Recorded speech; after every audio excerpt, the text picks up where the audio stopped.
नमस्कार, आपका स्वागत है CGNN लाइव में। मैं हूं आपके साथ लेखिका सिन्हा। इंटरनेट की दुनिया में खलबली मचाने का विजन अब अंतरिक्ष तक पहुंच गया है।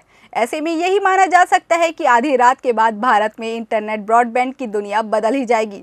काफ़ी कुछ बदल जाएगा, रफ्तार को नया पावर मिल जाएगा। जी हाँ, एलन मस्क के स्वामित्व वाली स्पेस एक्स ने फ्लोरिडा के कैनावेरल स्पेस फोर्स स्टेशन से भारतीय अंतरिक्ष अनुसंधान संगठन यानी इसरो के संचार उपग्रह GSAT-N2 को सटीक कक्षा में स्थापित कर दिया है। इंटरनेट ब्रॉडबैंड की दुनिया में जाने से पहले ये समझ लिया जाए कि क्या हो रहा है अंतरिक्ष में।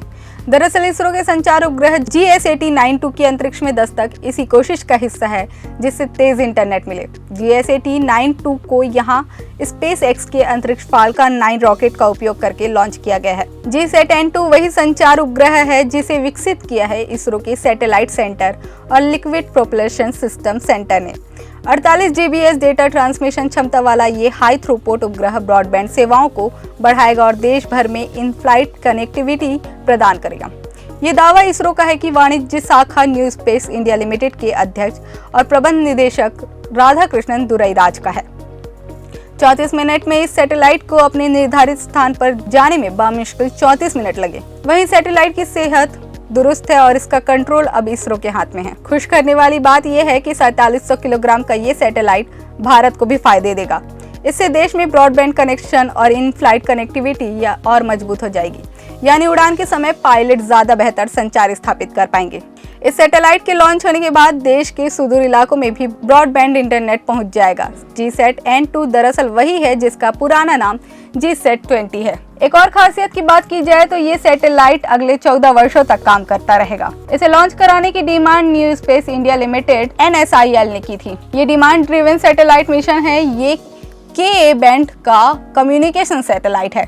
NSIL इसरो का कमर्शियल विंग है जो उसके लिए प्राइवेट और सरकारी सैटेलाइट लॉन्च डील करता है। इसमें Ka band high throughput communication के लिए 40 स्पॉट बीम्स है जो किसी भी खास भौगोलिक इलाके में सिग्नल ट्रांसमिट करके 48 GBs स्पीड वाली इंटरनेट सेवा प्रदान कर सकते हैं। इनमें कुछ नैरो बीम हैं जो उत्तर पूर्वी राज्यों के लिए है, बाकी बीम्स देश के लिए अन्य हिस्सों के लिए हैं।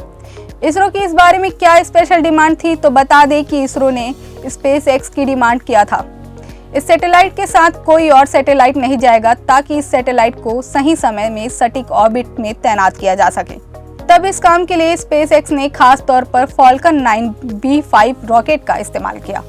ये 70 मीटर लंबा और 549 टन वजनी रॉकेट है। ये रॉकेट 8400 किलोग्राम वजन तक के सैटेलाइट को जियोस्क्रिनर्स ऑर्बिट और 22800 किलोग्राम वजन के सैटेलाइट को लोअर अर्थ ऑर्बिट में भेज सकता है। लॉन्चिंग के 8 मिनट बाद ही फाल्कन 9 का पहला स्टेज वापस आ गया।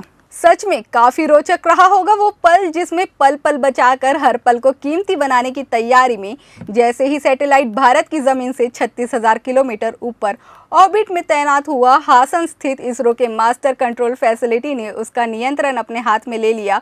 अब कुछ ही दिन में ये सैटेलाइट पूरी तरह से ऑपरेशनल हो जाएगी।